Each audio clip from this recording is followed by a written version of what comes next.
Hello, chemistry students. So this is our third video on stoichiometry. All right, so hopefully from the previous two, we feel comfortable with the mole to mole ratio.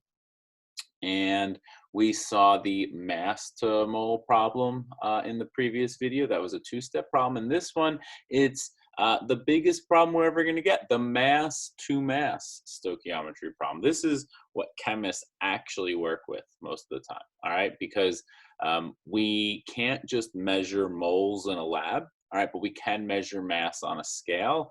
So we'll measure the mass of whatever starting reactants we have. That's the first part. And we'll measure the mass of whatever products we get. That's the second part. So that's the mass to mass problem. And to do these, we have to go through the mole tunnel. All right, I love this picture. But it's the way that we're able to predict these amounts. And that's the whole point of stoichiometry. So if we start with the mass of a reactant, all right, first we have to go from mass of reactant to moles of reactant. So that's just dividing by molar mass. Then we go from moles of reactant to moles of product by using the mole ratio, right? The coefficient of what you want on top, the coefficient of what you've been given on the bottom, right? So we go from mass down to moles, and then we're able to go from moles of one substance to moles of another, and then we can go from the moles of product to the mass of product. And that would be just multiplying by the molar mass. But the molar mass of the reactant and the molar mass of the product are not going to be the same number. All right. Every once in a blue moon, they're randomly the same number, but that's very rare. All right. So it's a three-step problem. So you always have to go 2 moles and then come out of moles by the end. All right. So pause on this slide if you need to. These are the 3 steps. All right. This is what I would have written down on the board, and I would have waited for everyone to copy it down. All right. Because this is what you are going to go back to when you forget what you're doing. All right. Step 1, convert mass of given to moles of given. How do you do that? Mass of given divided by the molar mass of the given.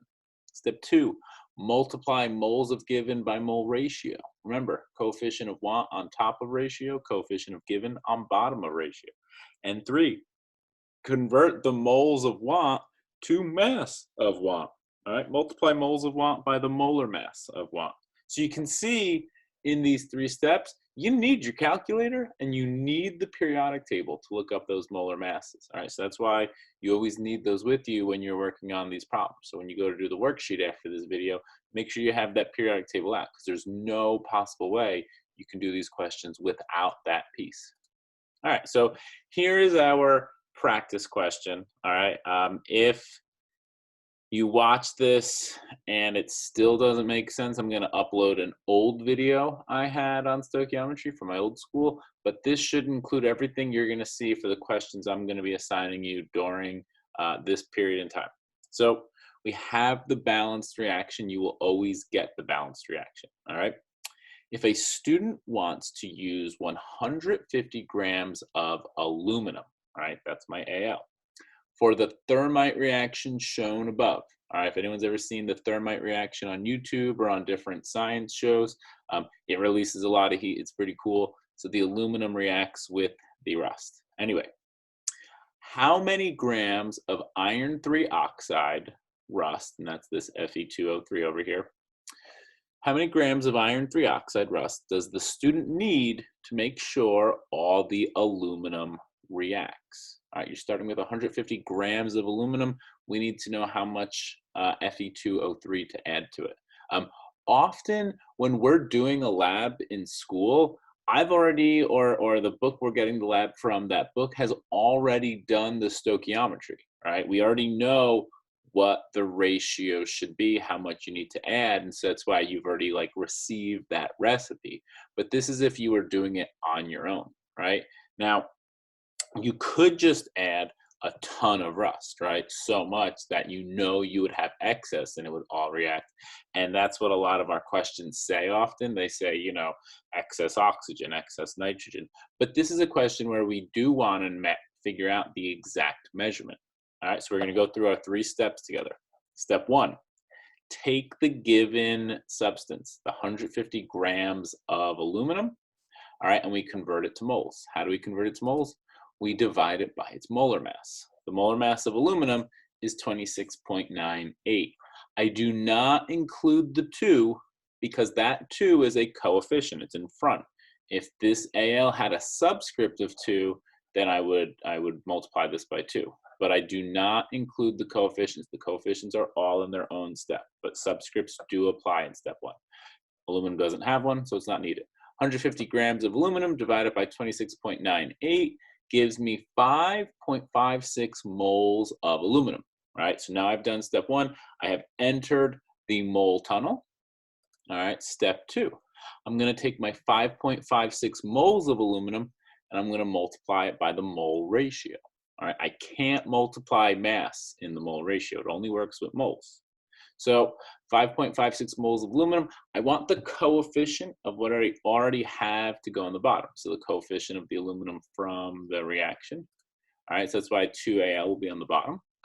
And what do I want to find? This question asks, how many grams of iron 3 oxide? That's Fe2O3. So that's going to go up top.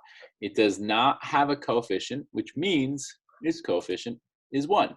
Right? So I'm going to do 5.56 moles of aluminum times 1 over 2. Aluminum will cancel out. I'm left with 2.78 moles of Fe2O3. All right, now I've done step 2, last step. All right, I'm going to take the 2.78 moles of Fe2O3. I'm going to multiply it by its molar mass. All right, well, this is a little more complicated. Fe2O3, we know the molar mass of oxygen is 16. We've seen that a lot this year. The molar mass of iron, we're going to check the periodic table, it's 55.85. So we're going to do the 55.85. We're going to multiply it by 2 because that's the subscript from the chemical formula. We're going to add to that the 16 from the oxygen multiplied by 3, all right? Because there's 3 atoms of oxygen in this formula, and each atom contributes a molar mass of 16. All right, when we add that all up, 55.85 times 2 plus 16 times 3, we're going to get 159.7 grams per mole. All right, so going back to step 3, I take my 2.78 moles of Fe2O3 and I multiply it by 159.7 grams per mole, and I get 444 grams of Fe2O3. All right, so we have solved this question.